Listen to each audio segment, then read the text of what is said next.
The Super Soaker. It's a $1 billion brand invented by a black NASA scientist from the South. But when a big corporation tried to screw him, he relied on a rule of law for justice. LJ. Not the LJ on the Knicks, I should point out. Lonnie Johnson, born 1950 down in the Jim Crow South. At the age of 18, he was the only black student at the 1968 Southeast Junior Engineering Science Fair in Alabama. Jack, could you sprinkle on some context to the times right there? Yeah, 1968, that's when the governor of Alabama ran for president with his famous slogan, segregation now, segregation tomorrow, segregation forever. But despite that challenging background, Lonnie won first prize at that fair. Because he built with his bare hands a 3.5-foot tall robot made from his sister's tape recorder and his brother's walkie-talkie. This is before Legos were a thing, besties. I don't know if that's true. All right, it was pre-magnetiles. It was pre-magnetized. But still, Lonnie went on to Tuskegee, where he got a master's degree in nuclear engineering. His first job was at the U.S. Air Force. Keeping our nuclear arsenal safe, he even worked on the old B-2 bomber. And his second job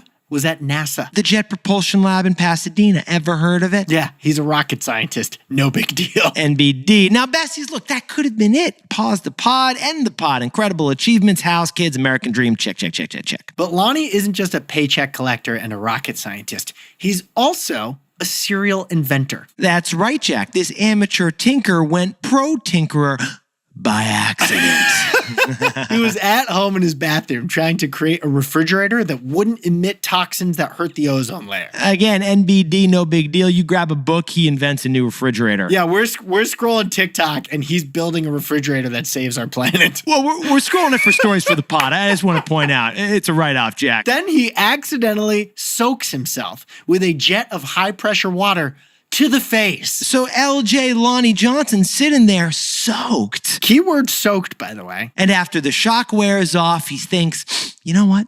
That was kind of awesome. He turned that accident into a prototype of a product that his 7-year-old loves playing with in the backyard. And what does he call it, Jack? The Power Drencher. That's right. That's the insight. He liked it, but his 7-year-old loved it. Fortunately, in 1989, he renames his product the Super Soaker. Yeah. And sells 2 million units in the first year. Because there is money in that alliteration. But Nick, Lonnie's still got his full-time job at NASA. He doesn't have time to scale. So he licenses the Super Soaker to a company that eventually sells to Hasbro. So the Super Soaker, it's a huge instant hit. Lonnie, he's entitled to $80 million in royalties just for this specific invention. But Nick, the end of the Pledge of Allegiance, it finishes with liberty and justice for all. Well, Lonnie's creation of the Super Soaker, it reflects our country's liberty. But it's his multi-million-dollar lawsuit that ensures justice for all. So Jack, what's the takeaway for our buddy Lonnie and the summer toy, the Super Soaker? In America, if you're wronged, you can legally make it right.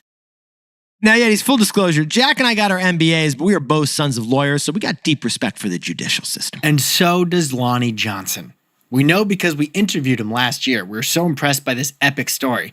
And he told us how he sued Hasbro. That's right, because Hasbro allegedly shorted him by $80 million royalties. They didn't send the inventor his cut for his invention. So in 2013, 24 years after inventing the Super Soaker, Lonnie sued to get what he was owed. And Hasbro settled that lawsuit by paying Lonnie a cool $72 million. And with that money, Lonnie established Johnson Research and Development, a company in Atlanta with around 30 people as staff. Now, this amateur inventor turned pro inventor is now an invention CEO. Basically, he went full Dyson. But what we love about this story is not just Lonnie's entrepreneurial spirit or that he defied the odds. No. It's that when he was wronged by $1 billion multinational corporation, Lonnie had a legal system wingman to make it right.